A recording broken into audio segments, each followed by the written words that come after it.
안녕하세요. 반갑습니다.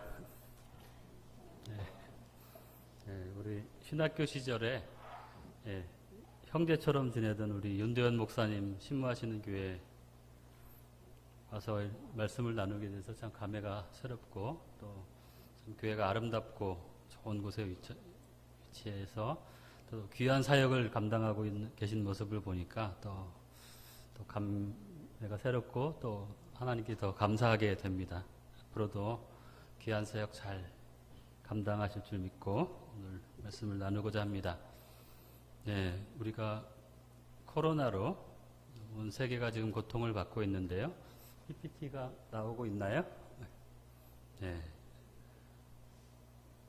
이 코로나로 온 세계가 지금 고통을 받고 있는데 제가 지난 금요일 밤 11시 40분 현재 통계를 보니까 전 세계에서 코로나로 누가 넘겨주시나요? 거기서?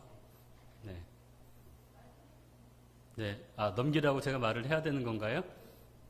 잘 따라오시면서 그냥 넘겨주세요.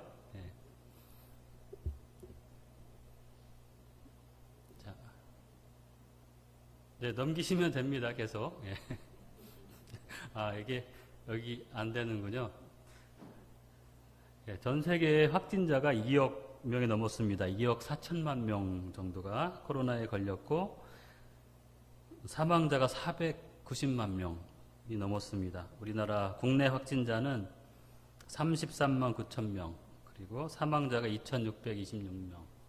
그러니까 10월 15일 11시 40분 현재 통계니까 훨씬 많이 또 늘었겠죠. 이틀 동안.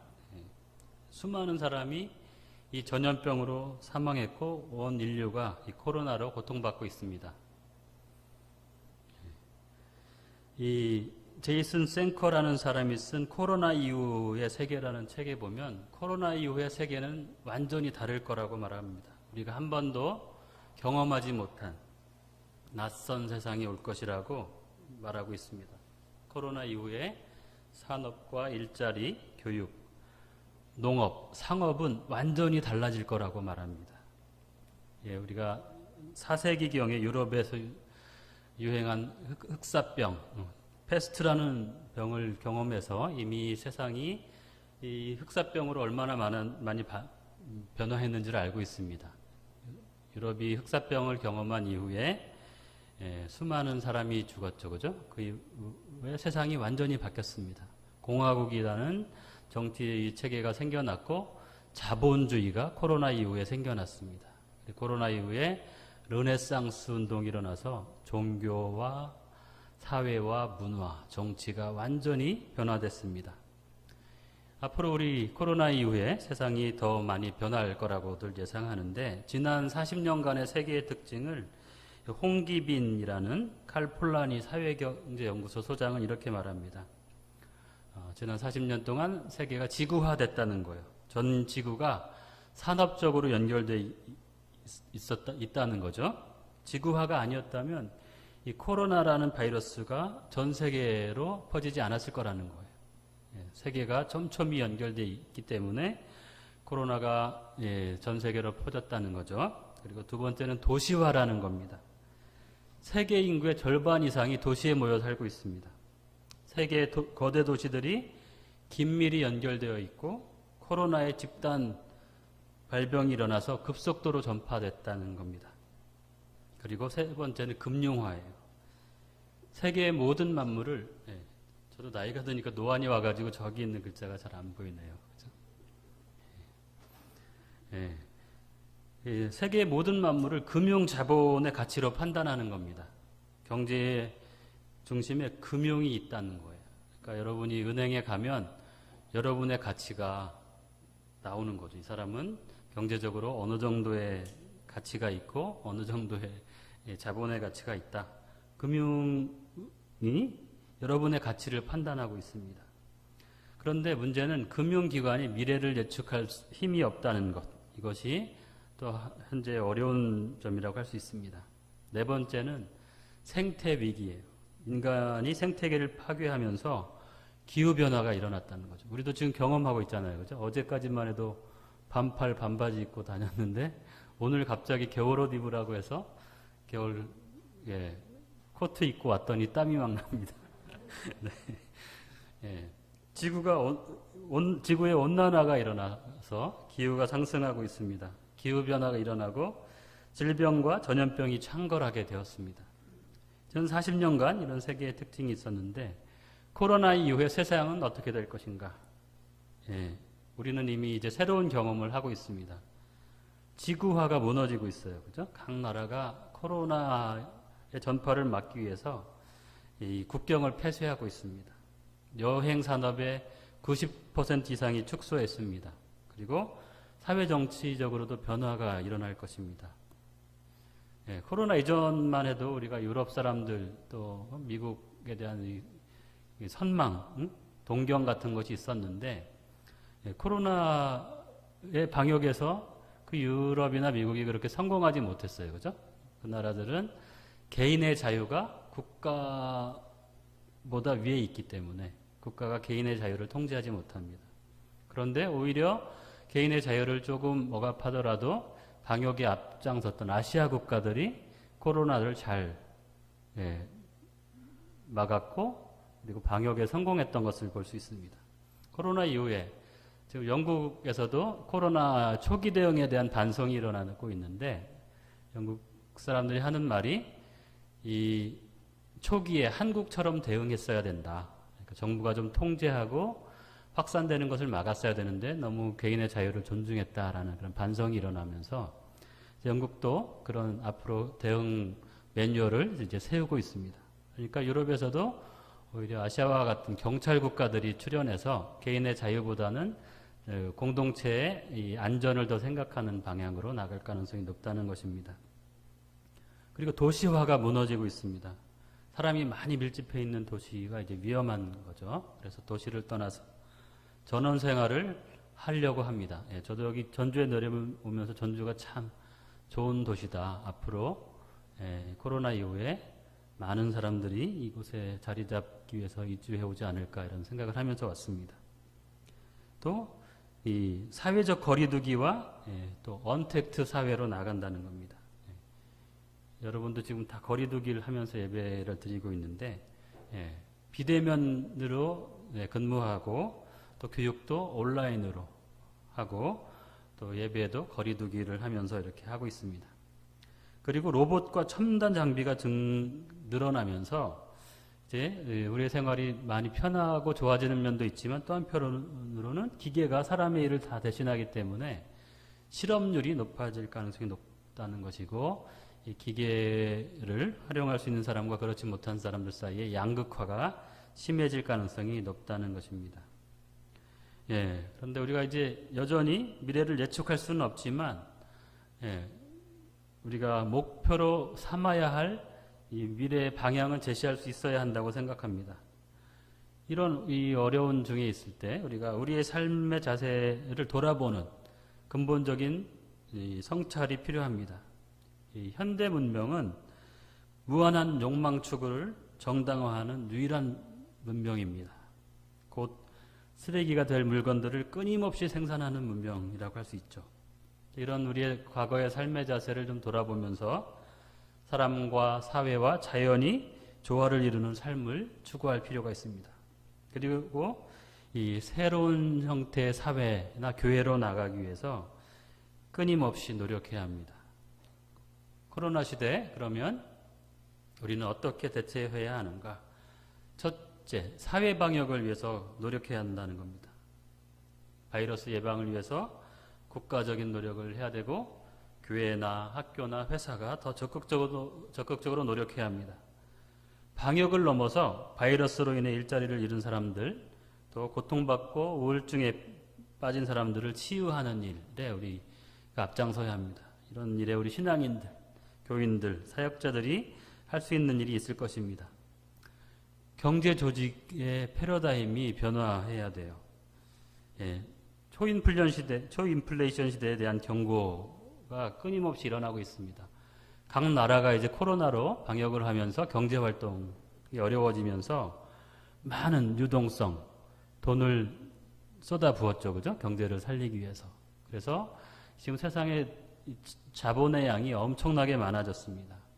그래서 이 가진 사람들은 엄청 더 많이 부유해지고 어려운 사람들은 더 어려워지는 이런 극도의 양극화 시대에 도래했다는 겁니다. 또한 이제 코로나가 끝나가니까 미국에서 테이퍼링이라고 이 유동성을 줄이겠다라고 하고 금리를 인상하겠다고 하는데 이런 일이 이제 발생하게 되면 경기가 침체되고 사는 게 더 어려워질 가능성이 높습니다. 이런 상황에서 이제 자기의 생활이 보장되지 않는 사람들을 향한 복지나 기본소득 보장을 위한 노력을 계속 해야 할 것입니다. 그리고 실업자들의 일자리를 보장하는 제도를 사회가 마련해야 할 것입니다. 셋째는 생태의 위기 극복을 위한 대책을 수립해야 됩니다. 21세기 우리에게 주어진 최고의 과제 중에 하나는 자연보호와 생태계 보존을 위한 노력입니다. 우리가 탄소에너지를 너무 많이 사용했어요. 그죠? 자동차에서 배기가스를 너무 많이 내고 하면서 이 지구의 온난화가 발생합니다. 그래서 최근에 대체 에너지 개발을 위한 노력을 많이 하고 있죠. 그죠? 수소차를 타자, 태양 에너지를 쓰자, 풍력을 쓰자, 전기차를 타자, 뭐 이런, 그죠? 대체 에너지를 개발하고자 노력을 하지만 이 대체 에너지 개발만을 가지고는 이 모든 문제를 해결하기는 쉽지 않습니다. 우리 삶의 자세에 대한 근본적인 변화가 필요합니다. 이 절약과 청빈의 자세, 아끼고 좀 소비를 줄이는 그런 자세, 이것이 우리 신앙인들에게 필요한 삶의 자세라고 할 수 있습니다. 또 그럼 이런 상황에서 교회는 어떻게 대처해야 하는가? 이제 미래에는 과학만능주의의 사회로 나간다고 볼 수 있습니다. 그리고 이 교회는 더 모이기 힘들 가능성이 높습니다. 유발 하랄이라는 사람은 과학만능주의가 도래한다고 얘기했습니다. 사람들이 종교보다는 과학에 의지한다는 거예요. 신앙인들도 오히려 교회나 당회보다는 국가, 과학에 의지하려는 경향이 더 강합니다. 그리고 예배와 모임에 대한 의식이 희미해집니다. 방역을 위해 문을 교회가 닫은 이후에 교인들의 상당수가 돌아오지 않고 있습니다.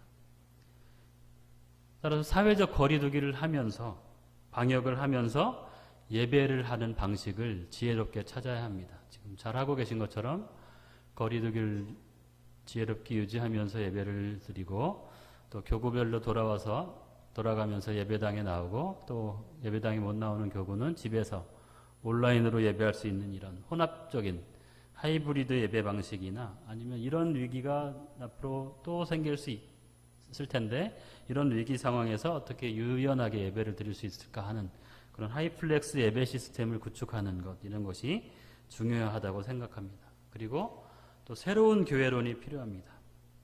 김용섭이라는 사람이 쓴 언택트라는 책에 보면 사람들은 이제 불편한 소통보다는 편리한 단절을 선택한다는 것입니다. 코로나 이후 언택트 사회에 모이지 않고 예배해야 한다는 것은 하나의 기정사실입니다. 따라서 이런 미래에 맞게 교회도 대비를 해야 합니다. 교회 지속적으로 온라인 교육이나 디지털 교육을 실시하겠죠. 유치부에서 청년부여까지 이어지는 온라인 교육 시스템을 구축할 필요가 있고 장년부, 새신자도 온라인 교육 시스템을 구축할 필요가 있습니다. 교회가 방송국 역할을 이제 해야 됩니다. 앞으로 온라인 성경 이야기나 온라인 복음 전파 자료를 또 만들어야 하고 영상을 제작해서 교인들을 양육하고 교육해야 하는 거죠. 또 가정신앙 공동체의 역할이 중요해졌습니다. 외부 생활이 축소되고 가정에서 생활하는 시간이 증가했습니다. 가정을 신앙교육의 중심지로 회복할 필요가 있습니다. 가정이 기도처, 예배처가 되어야 합니다. 가정에서 여러분이 자녀를 이제 신앙적으로 양육하고 교육해야 하는 거죠. 그렇기 때문에 부모의 역할이 아주 중요해졌습니다. 부모가 하는 대로 애들이 보고 집에서 교육받을 가능성이 높은 거죠. 그러니까 자녀의 본이 되는 신앙의 모습을 우리 부모들이 보여야 하는 것입니다. 그리고 어른과 젊은이가 접촉할 수 있는 통로를 만들어야 합니다. 예, 젊은이들은 인터넷 통로를 만들고 세대 간에 자기들끼리 소통하고 있는데 우리가 그런 준비를 하지 못하면 젊은 세대와 소통하기 힘들어질 가능성이 높습니다. 그래서 세대 간의 장벽을 허물도록 우리가 노력해야 합니다. 생각의 장벽을 허물도록 우리 어른들이 먼저 다가갈 필요가 있습니다. 시대가 바뀌었습니다. 그럼 이제 우리가 이런 시대, 또 우리 교회가 많이 변화해야 되는데 성경에서 앞으로 우리가 어떤 사회로 나가야 할까를 좀 살펴볼 필요가 있는데 구약 성경에서 특별히 이스라엘 역사를 통해서 앞으로의 우리가 어떤 삶을 살아야 하는지를 좀 살펴보고자 합니다. 특별히 사무엘 열왕기에 보면 이스라엘 역사와 그 시대적 상황, 사회 정치적인 모습이 잘 나타나 있는데 이 사무엘 열왕기의 구조를 보면 특별히 이 사울이라는 왕과 또 다윗이라는 왕 그리고 솔로몬이라는 왕의 이야기를 중심으로 이야기가 이런 구조로 돼 있어요. 이런 구조로. 그래서 어떤 한 인물의 인생이 마치 분수가 하늘을 위해 창에 솟아오르듯이 승승장구하다가 어떤 사건을 계기로 하강곡선을 그리게 되고 마침내 비참하게 초라하게 삶을 마감한다는 것입니다. 사울이라는 사람의 인생의 구조를 살펴보면 이런 모습의 전형적인 모습입니다. 사울은 이스라엘의 가장 작은 지파 베냐민 사람이었어요. 그렇죠? 그런데 이 사무엘이라는 사람이 사울에게 기름을 붓고 사울이 왕이 됩니다. 이 사울이라는 사람이 왕이 될 때 그 지역 세계를 좀 돌아보면 페니키아라는 아주 강한 제국이 주변에 있었고 아람이나 암몬이나 에돔, 블레셋 같은 나라들이 있었어요. 이런 나라들은 이 왕을 세우고 왕정 체계를 확립하고 있었습니다. 그래서 중앙 집권적인 강한 왕권을 가지고 주변 이 군사력을 갖추고 주변 나라들을 이렇게 억압하고 정복하고 있는 이런 상황이었어요. 근데 특히 블레셋이라는 나라는 철기 문명을 가지고 있는 아주 강한 나라였죠. 이런 상황에서 이스라엘에서는 왕도 없었지만 사무엘의 두 아들이었던 이 요엘과 아비야라는 사람이 아주 부정을 저지르는 악행을 저지르고 있었어요. 그렇죠? 그런 상황에서 주변 나라들이 왕을 중심으로 똘똘 뭉쳐서 강한 군사력을 가지고 있는 것을 보고 이스라엘 사람들이 부러워하면서 이제 왕을 세워달라고 했습니다. 네, 처음에 사무엘과 이제 하나님은 왕을 가지고 있는 것이 결코 좋은 것은 아니다라고 반대를 하셨지만 그래도 백성들이 너무 강하게 요구를 하니까 결국 이제 왕을 세운 것입니다. 사울에게 기름을 부어서 이스라엘의 왕으로 세웠고 사울이 왕이 되고 나서 초기에는 그 인생이 승승장구합니다. 나가는 전쟁마다 승리하고 주변 나라들과의 싸움에서 다 승리하죠. 사무엘상 11장에 보면 이스라엘이 암몬을 물리치는 내용이 나옵니다. 그리고 사무엘상 13장에 보면 이스라엘이 전통적인 원수였던 블레셋을 물리치는 내용이 나와요. 블레셋이란 나라는 크레테라는 섬에서 철기 문명을 가지고 온 사람들이었어요. 그죠? 근데 그 당시 이스라엘은 청동기 문명을 가지고 있었습니다. 그러니까 블레셋과의 싸움에서 이스라엘은 이길 수가 없었어요. 그죠? 청동기 무기를 가지고 있는 사람들이 철로 된 무기를 가지고 있는 사람들과 싸워서 이길 수 없죠. 그죠? 우리가 걸프전에서 봤잖아요. 그죠? 미국하고 이라크하고 싸우는데 미국 사람들은 밤에도 대낮같이 이렇게 미사일을 쏘고 공격하는데 이라크는 속수무책으로 당하잖아요. 그죠? 그것과 같습니다. 미국은 차세대 전자무기를 가지고 있는데 이라크는 재래식 무기를 가지고 있는 것과 비슷한 거죠. 블레셋은 철기로 된 무기를 가지고 있는데 이스라엘은 청동으로 된 무기를 가지고 있는 거예요. 이스라엘이 나가서 싸워서 이길래야 이길 수 없는 싸움인데 사울이라는 위대한 왕이 나가서 이기는 거예요. 그죠? 그러니까 그런 거 보면 사울이라는 사람이 대단한 장수였던 겁니다. 블레셋과 싸워서 이깁니다. 사무엘상 13장 22절에 보면 싸우는 날에 사울과 요나단과 함께한 백성의 손에는 칼이나 창이 없고 오직 사울과 그 아들 요나단에게만 있으니라. 사울과 그 아들 요나단만 칼과 창을 가지고 있었고 다른 사람들은 청동으로 된 무기나 돌로 된 무기를 가지고 있었겠죠. 그죠? 그런데 그 싸움에서 사울이 나가서 이긴 거예요. 그죠? 사울이 하나님의 백성을 다스리는 왕으로 인생이 승승장구하고 있는 겁니다. 그런데 매번 승리하고 하나님의 사랑을 받던 사울의 인생이 갑자기 하강곡선을 그리게 되는 일이 발생하는데 사무엘상 13장에 보면 사울이 제사장직을 침해하는 일이 일어납니다. 그러니까 블레셋과의 이제 싸움을 앞두고 이제 고대 사회에서는 전쟁을 하기 전에 제사를 드려야 되잖아요, 그죠? 하나님께. 그런데 사무엘이라는 제사장이 오지 않는 거죠. 그러니까 초조해진 사울이 자기가 직접 제사를 하나님께 드립니다. 이 일로 하나님이 이제 사울을 버리겠다고 마음을 먹게 되는데 사무엘상 13장에서 더 결정적인 사건이 일어납니다. 이제 아말렉이라는 나라가 있는데 아말렉을 진멸하라는 거예요. 그렇죠? 고대 세계에서 거룩한 전쟁이라는 것이 있는데 이거를 헤렘이라고 합니다. 그러니까 이 전쟁의 장수가 여호와 하나님이기 때문에 전쟁의 전리품들은 다 불태워 없애야 되고 적군의 장수인 왕을 죽여야 되고 적의 백성들을 다 죽여야 되는 거죠. 그죠? 그런데 사울이 그 아말렉과의 전쟁에서 그 하나님의 명령을 지키지 않습니다. 좋은 것을 기름진 것을 자신이 취하고 아각이라는 아말렉의 왕을 살려줬습니다. 이 일로 하나님은 격분하시고 이제 사울을 하나님께서 버리십니다. 한번 같이 읽어볼까요? 사무엘상 15장 22절 23절 같이 한번 읽어보겠습니다. 시작.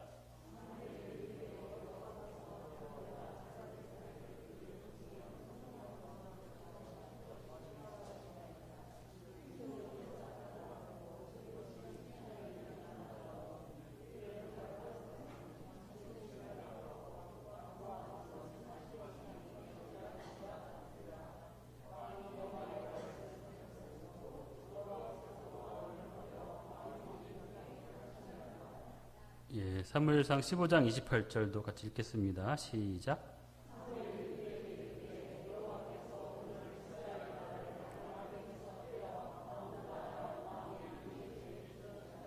네. 이 두 개의 큰 범죄를 통해서 하나님은 이제 이 사울을 버리십니다. 그리고 이 사무엘이 한 두 개의 예언이 사무엘상 16장 이후의 이야기를 지배하게 됩니다.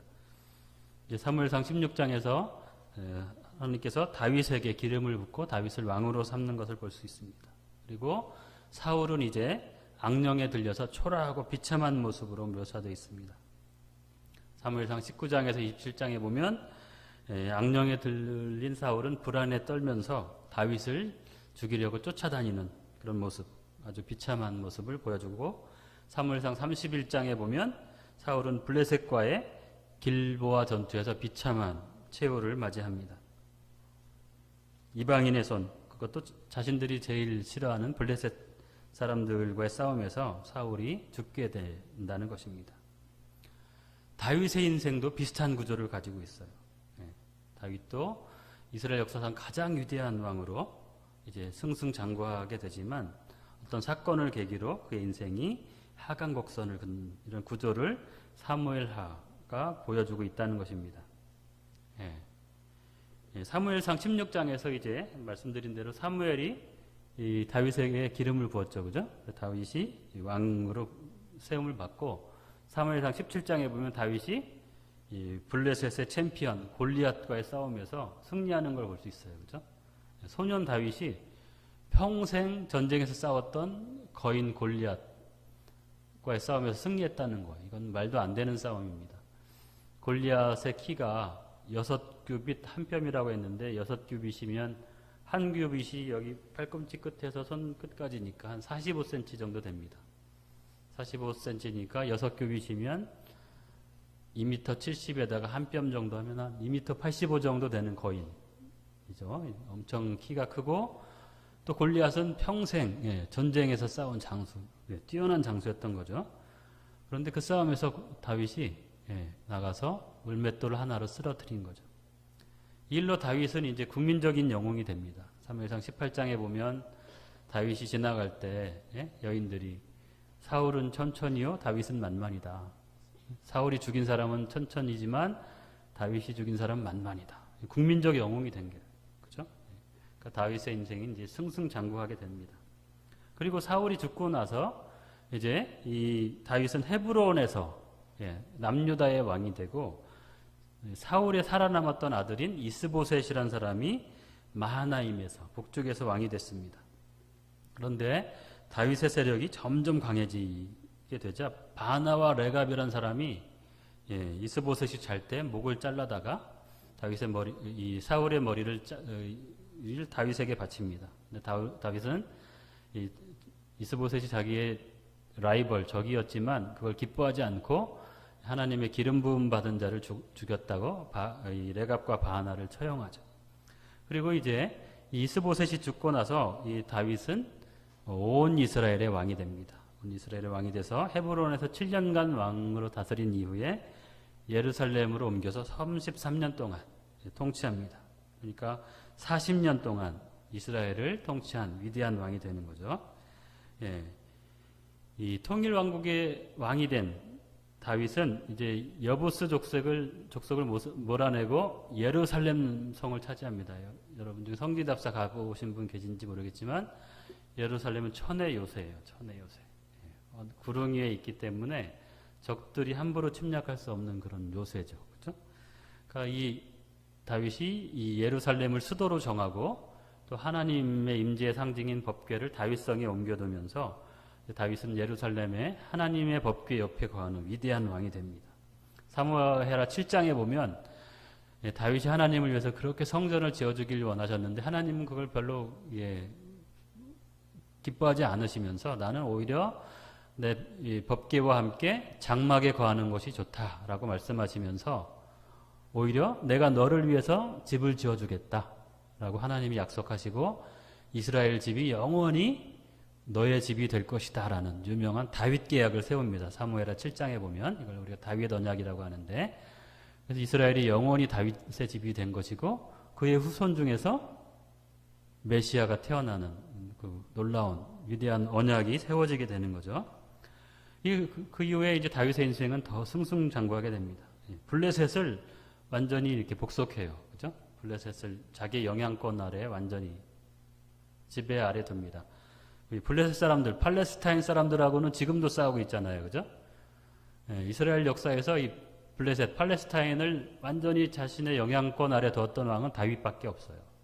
그러니까 다윗이 이 블레셋을 완전히 복속시키고 모압을 정복하고 조공을 받고 하맛이나 에돔이나 암몬과의 싸움에서 승리하면서 제국, 엠파이어를 건설합니다. 이스라엘 역사에서 제국을 건설했던 왕은 이제 다윗과 솔로몬밖에 없는데 다윗이 그 제국을 건설한 거예요.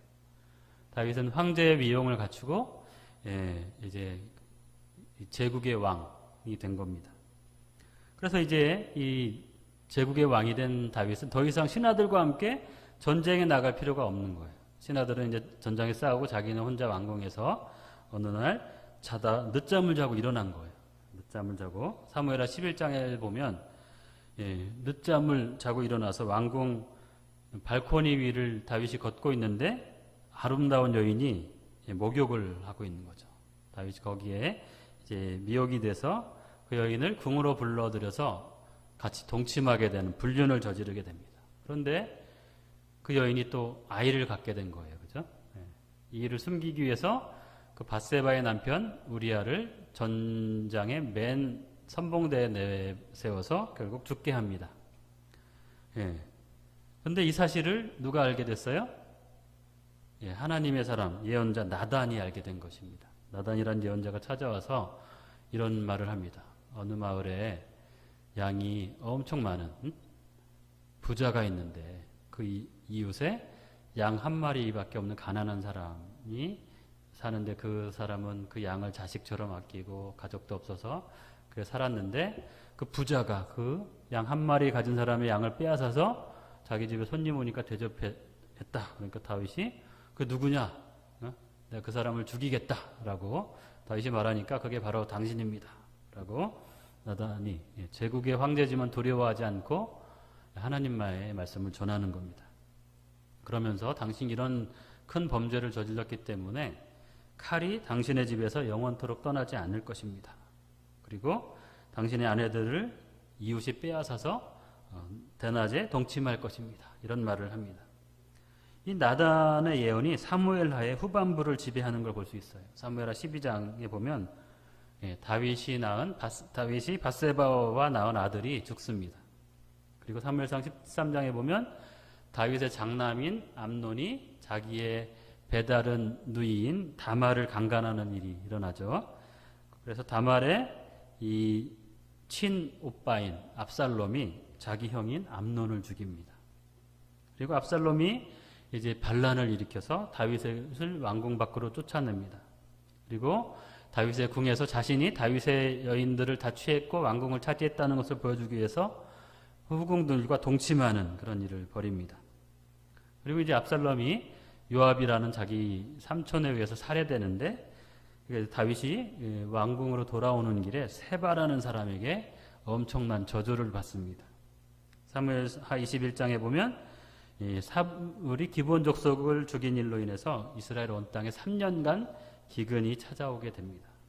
사무엘하 24장에 보면 다윗이 자신의 이 권력을 드러내 과시하기 위해서 인구를 조사하는데 하나님이 이 일로 인해서 가시라는 선지자를 보내서 심판을 예언하십니다. 다윗에게 3일 동안 온역을 당하겠느냐, 3개월 동안 적과 전쟁을 하는 심판을 받겠느냐, 아니면 이 3년 동안 적과 싸우는 일을 하겠느냐.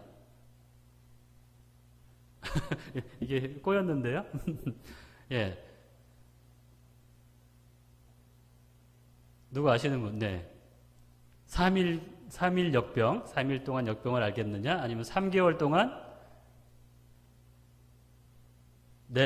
전쟁을 하겠느냐? 아니면 3년 동안 기근을 겪겠느냐? 예, 이제 해결됐네요. 그죠? 예. 근데 다윗이 제일 짧아 보이는 3일 역병을 선택합니다. 이 일로 인해서 이스라엘 백성이 7만 명이 죽게 됩니다. 예, 그리고 열왕기상 1장에 보면 나이 든 다윗이 침실에 누워서 쓸쓸히 인생을 마감하는 내용이 나옵니다.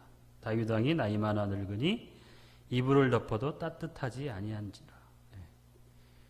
승승장구하던 그의 인생이 하강곡선을 그리게 되고 초라한 모습으로 다윗이라는 위대한 왕이 인생을 마감한다는 것입니다. 솔로몬 왕도 마찬가지였어요. 솔로몬 왕은 왕이 될래야 될 수 없는 사람이었죠. 그죠? 순사상으로 보면 솔로몬은 왕위 계승서열에서 제일 멀리 있던 사람이에요. 그죠? 다윗 왕에게는 6명의 정부인이 있었어요. 6명의 정부인이 있었고 그 6명의 정부인에게서 난 6명의 왕자들이 있었습니다. 그리고 솔로몬은 밧세바라는 첩이 낳은 아들인데 그 첩이 낳은 아들 중에서 4번째 아들이었습니다. 그러니까 순서상으로 보면 솔로몬은 왕이 되기가 굉장히 힘든 사람이었던 거죠. 그런데 솔로몬이라는 사람이 굉장히 영리했던 것 같아요. 그렇죠? 세종대왕이 어려서부터 천재로 소문이 났던 것처럼 솔로몬이라는 사람도 굉장히 영리하고 신앙이 훌륭한 사람으로 소문이 났던 거죠. 그래서 다윗의 사랑을 특별히 받고 어머니 밧세바와 또 선지자 나단과 제사장 사독과 군대장관 분하야의 지지를 받고 왕위에 오릅니다. 예. 그리고 이 열왕기상 2장에 보면 이 솔로몬 왕이 기브온에서 1000번제를 하나님께 드리고 남다른 지혜를 얻습니다. 그리고 이제 그의 인생이 아주 화려하게 만개합니다. 그의 인생이 승승장구하고 예루살렘에 성전을 짓고 왕궁을 건축하는 찬란한 왕조를 이루는 모습을 볼 수 있습니다. 열왕기상 10장 14절에 보면 솔로몬 왕이 거둬들인 세금의 양이 금 666달란트, 그러니까 금으로 따지면 약 2.3톤에 당하는 세금을 거뒀다는 거예요. 이 열왕기상 9장 10장에 보면 온 나라에 금이 가득한 그렇게 부유한 나라가 된 거죠. 예. 그런데 갑자기 열왕기상 11장에 보면 분위기가 바뀝니다. 11장에 보면 솔로몬에게는 700명의 후궁과 300명의 첩이 있었다는 거예요. 그죠? 예. 저같이 기가 약한 사람은 한 명하고 사는 것도 힘듭니다. 눈치 봐야 되고 이렇게 힘든데 솔로몬이라는 아무튼 이 위대한 왕이 1000명의 이방 여인들과 결혼한 이후에 이 이방 여인들이 이 이방신들을 가져온 거예요. 이방의 우상들을. 그래서 그 일로 인해서 온 나라에 우상이 가득하게 됐다는 것입니다. 이 일로 하나님이 이제 솔로몬을 심판하게 됩니다. 아이야라는 예언자를 보내셔서 말씀하십니다. 이스라엘이 너의 범죄로 인해서 남북으로 갈라지게 될 것이다. 북이스라엘에게 10지파를 주고 남유다에게는 2지파를 줄 것이다. 라고 예언을 하는데 열왕기하 12장 이후에 이 이야기가 이제 전체적인 흐름을 지배하는 걸 볼 수 있어요. 그래서 솔로몬이 죽고 그의 아들 르호보암이 왕이 되었을 때 나라가 남북으로 분열됩니다.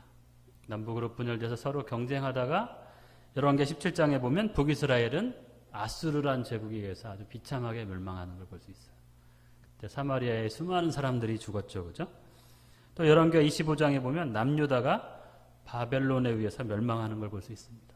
유다의 마지막 왕이었던 시드기야는 밤에 성 밖으로 도망가다가 이 바벨론 왕에게 붙잡혀서 림나라는 곳으로 끌려가는데 림나에서 이 시드기야가 보는 앞에서 시드기야의 아들들을 죽이고 그것이 이제 자기가 본 마지막 모습이 되는 것이고 시드기야의 눈을 뽑습니다. 눈을 뽑고 바벨론으로 끌려가죠.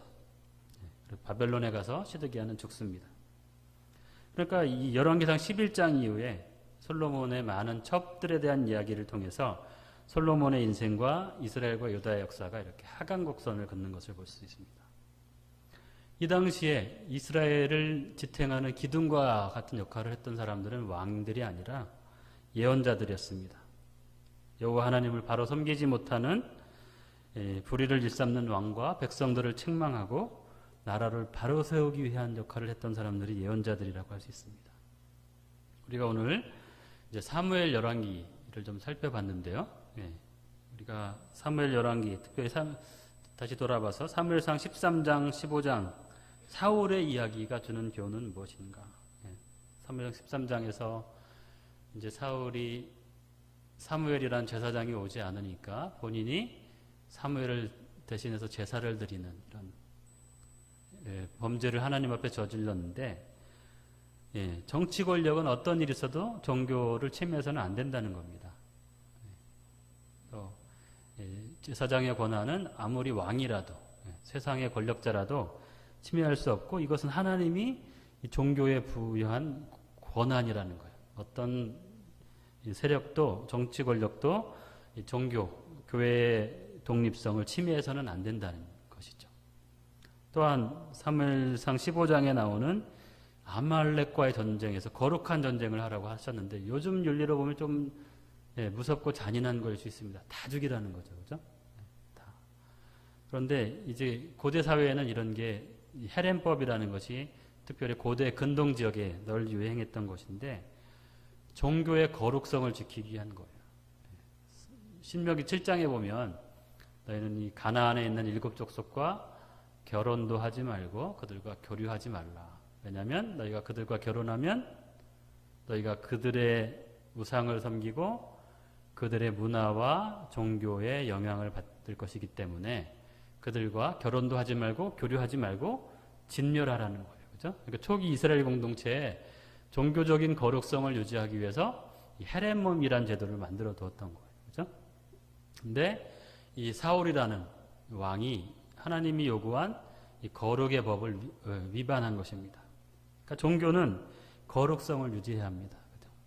종교가 정치와 혼합하거나 특별히 세상적인 문화와 혼합하거나 이것이 요즘 우리 한국교회의 커다란 문제가 아니겠어요. 그죠? 교회가 거룩성을 유지하는 것. 이것이 하나님이 원하는 중요한 진리 중에 하나입니다. 또 사무엘하 11장에 나타난 다윗과 밧세바의 간음 이야기.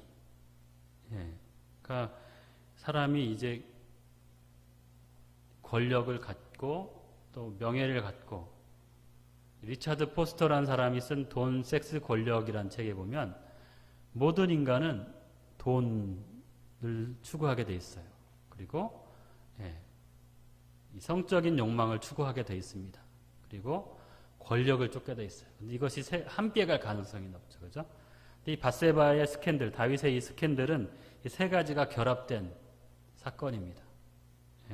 그런데 우리 신앙인들, 특별히 이제 신앙인으로 사회에 자리 잡아가는 사람들일수록 이런 욕을 뿌리칠 필요가 있습니다. 돈과 또 이 성적인 유혹과 권력을 향한 욕심, 이런 것들을 우리가 하나님 앞에서 내려놓을 필요가 있다는 것입니다. 또 열왕기상 11장에 보면 솔로몬의 이야기가 주는 중요한 교훈이 있습니다.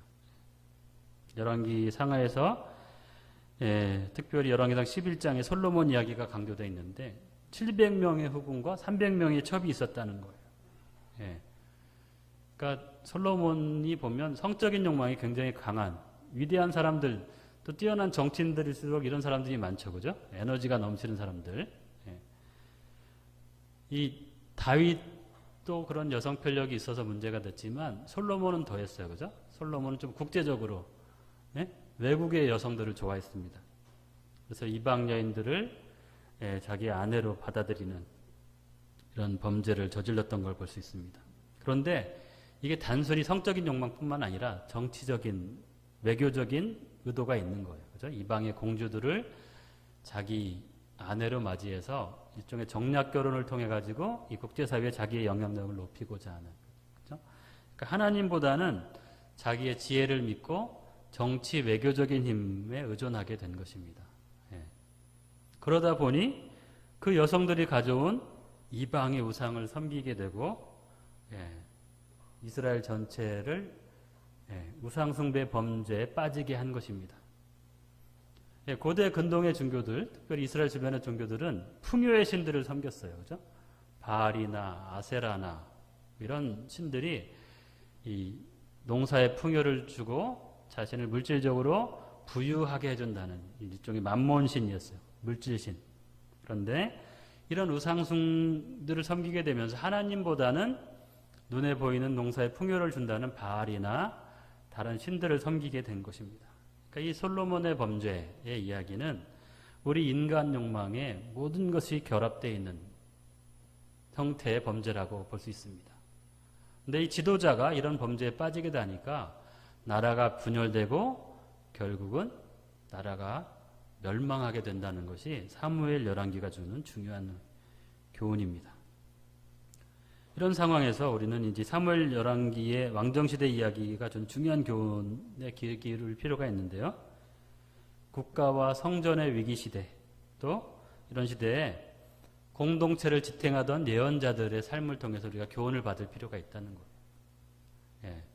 사울이라는 황제 앞에서 두려워하지 않고 하나님의 말씀을 전했던 사무엘이나 또 다윗, 솔로몬 같은 제국의 황제, 제국의 황제들은 거의 신적인 권위를 가지고 있었죠. 그죠?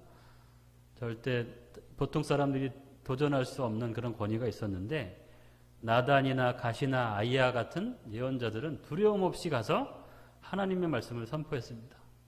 당신이 성적으로 타락하고 이웃들을 억압하고 우상을 섬기게 하기 때문에 이 나라가 바로 가지 못하고 있습니다 하는 이런 바로 하나님의 말씀을 온전히 선포했던 예언자들의 정신을 우리가 본받을 필요가 있습니다. 엘리야, 엘리사의 이야기는 사무엘 열왕기에서 제일 큰 분량을 차지하고 있습니다. 엘리야의 이야기가 이 사무엘상 열왕기상 17장에 나오는데 엘리야의 이야기가 엘리사의 이야기가 열왕기하 10장에서 끝이 납니다. 그러니까 다윗 솔로몬의 이야기보다 더 많은 비중을 차지하고 있는 것이 엘리야, 엘리사라는 예언자의 이야기예요. 그리고 엘리야, 엘리사의 이야기는 바알 숭배가 가장 극심했던 아합 왕 때의 이야기입니다. 아합이라는 왕이 물질신 바알을 섬기면서 범죄하고 타락한 행위를 할 때 그 왕을 꾸짖고 나라를 바로 세우고자 하는 기둥과 같은 역할을 했던 예언자들이 바로 엘리야와 엘리사 같은 예언자입니다. 그리고 미가야나 이사야, 예레미야 같은 이 예언자들도 이 왕들이 온전히 하나님의 말씀을 준행하지 못할 때 담대하게 나가서 하나님의 말씀을 선포했던 위대한 예언자들이라고 할 수 있습니다. 우리가 살아가는 시대에 사회와 교회를 향한 예언자가 되어야 할 것입니다. 세속적인 욕망과 탐욕으로 교회와 국가와 사회가 위기에 처한 시대에 우리가 살고 있습니다. 예언자의 정신을 갖고 교회와 국가와 공동체를 떠받치는 기둥들이 우리가 되어야 하는데, 예언자들이 강조한 중요한 정신 중에 하나가 이 공정의 실현입니다. 공정, 공의와 정의. 구약성경에서 이제 예언자들이 끊임없이 부르짖는 것이 공의와 정의예요. 공의라는 단어가 구약성경에서 534번이나 나오는 아주 중요한 핵심적인 단어입니다. 왕이나 통치자가 이제 주체일 때는 이 공의는 사법 질서를 바로 세우는 것을 합니다. 사법 질서가 바로 서는 것이 그 사회에 굉장히 중요합니다. 정의와 평등을 실현하는 것을 이거 의미하는데, 그 사회가 정의와 평등을 실현할 수 있는 사회로 나아갈 수 있는 방향을 우리 구약성경이 제시하고 있고, 또 우리 교회가 사회와 교회에 선포해야 하는 것이죠. 특별히 이제 이 공의를 실천한다는 것은 고아나 과부나 이방인 같은 사회적인 약자들을 보호하는 거예요. 자기 스스로를 보호할 힘이 없는 사람들을 공동체가 같이 보호해 주는 거죠. 공의는 사람이 의롭고 바르게 살면서 사회에 가난하고 약한 자들 뿐만 아니라 생태계에 존재하는 모든 약자들을 보호하는 것을 의미합니다. 잠언 10장에 보면 이 자연과 이 동물들까지 보호하는 것, 이것이 공의다, 이렇게 나타나 있습니다. 또 하나 중요한 개념이 정의예요. 미시파트라는 히브리어인데 구약 성경에 400번 이상 나오는 단어입니다. 이거는 하나님이 가지고 계시는 고유한 속성이고 하나님께서 세상을 통치하는 원리입니다. 인간 사회에 우리가 지켜야 할 올바른 도리며 개인과 사회, 국가 간의 관계를 유지하는 공정한 도리가 바로 정의입니다. 그러니까 우리에게 주어진 중요한 사명이 있다면 바로 공의와 정의를 실현하는 거예요. 구약이 말하는 정신이 바로 공의와 정의의 실현입니다. 구약 성경은 끊임없이 나라의 지도자들을 향해서 정의를 실현하라고 명령했습니다. 신명기 1장 17절에 보면 재판은 하나님께 속한 것인즉 너희는 재판할 때 외모를 보지 말고 귀천을 차별 없이 들으라 라고 말씀하십니다. 재판이란 단어가 미시파트라는 말이고 정의라는 말과 같은 말입니다. 보통 사람은 다른 사람을 볼 때 외모를 보게 돼 있습니다. 저 사람이 잘생겼나 못생겼나, 그 사람의 실력과 상관없이, 여러분이 마치 윤대원 목사님을 보시고 우리 목사님이 잘생겼으니까 저 여기 서 있는 이은우 목사보다 훨씬 실력도 뛰어나고 이런 것처럼 저 사람이 어떤 옷을 입었나, 어떤 가방을 들었나, 사람은 보통 외모를 보고 사람을 차별하게 돼 있습니다. 평가하게 돼 있죠. 그죠? 저 사람이 학교는 어디 나왔나, 저 사람의 집안은 어떻게 되나, 뭐 이런 거. 그런데 그런 걸 가지고 사람을 보면 안 된다는 거예요. 하나님은 사람의 중심을 보라고 했죠. 그죠? 제가 영국에서 유학할 때 저희 집 근처에 법원이 있는데, 법원에 가면 법의 정의의 여신상이 서 있어요. 법의 여신상. 법의 여신상이 이렇게 법의 저울을 들고 있는데 눈을 가리고 있더라고요. 그죠? 빈부귀천을 안 보겠다는 겁니다. 공정하게 재판을 하겠다는 거죠. 그죠? 근데 이제 제가 이 서초동의 서울에 대법원에 누구를 만나러 갈 일이 있어서 후배가 좀 보자고 해서 가는 길에 봤더니 거기 정의의 여신상이 법의 저울을 들고 있는데 눈을 안 가렸더라고요. 이게 가려야 되는 거죠. 그죠? 사람을 볼 때 외모를 보면 안 되고 빈부귀천을 차별하면 안 됩니다. 모든 사람을 그 사람의 내면을 보고 공정하게 봐야 되는 거죠. 정의를 행한다는 것은 악인을 심판하는 것을 넘어서 가난한 자, 약한 자를 보호하는 것을 의미합니다. 창세기 18장 19절에 보면 이제 내가 같이 한번 읽어보겠습니다. 시작.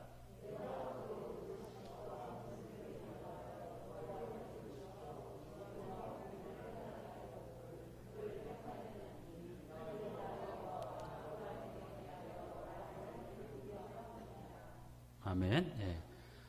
그러니까 우리가 이제 한국교회에서 많은 교인들이 아브라함 이야기를 좋아합니다. 그죠? 아브라함을 부르시고 아브라함에게 축복을 주셨잖아요. 그죠? 예, 큰 축복 두 가지가 뭐예요? 땅과 후손에 대한. 그래서 젖과 꿀이 흐르는 땅을 주시리라. 그리고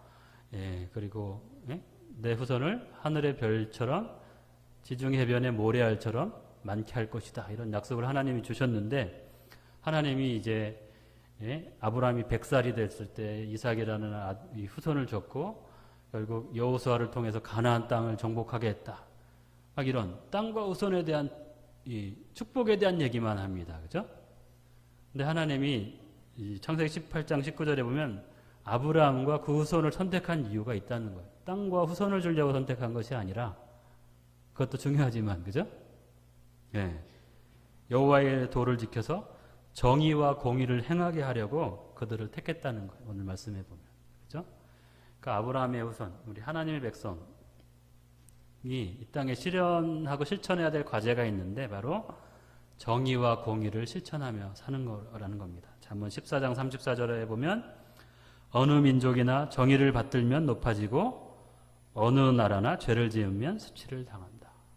우리 사회가 이제 중요한 가치를 잃어버리고 있습니다. 공정과 정의의 가치를 잃어버려 가고 있는데 우리 신앙인들이라도 이런 걸 실현하면서 살아야 합니다. 이것이 우리 아브라함의 후손에게 주신 하나님의 과제예요. 이 땅에 우리가 살면서 바르고 정직하고 깨끗하게 살아야 합니다. 그리고 이 땅에서 선을 좋은 일 하면서 살아야 됩니다. 착하게.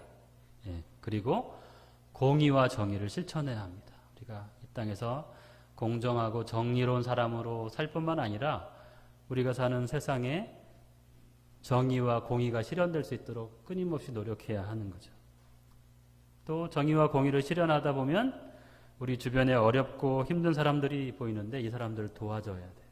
이런 사람들은 자기 스스로를 보호할 힘이 없는 사람들입니다. 이런 사람들 누가 도와야겠어요? 우리 신앙인들이. 주변에 어렵고 힘든 사람들, 힘없는 약자들, 그리고 자연의 생태계와 동물들까지 보호하면서 도와주며 살아야 합니다. 이것이 정의와 공의를 실현하는 것입니다. 이것이 아브라함과 다윗의 후손인 우리를 부르신 하나님의 목적입니다. 기도하겠습니다.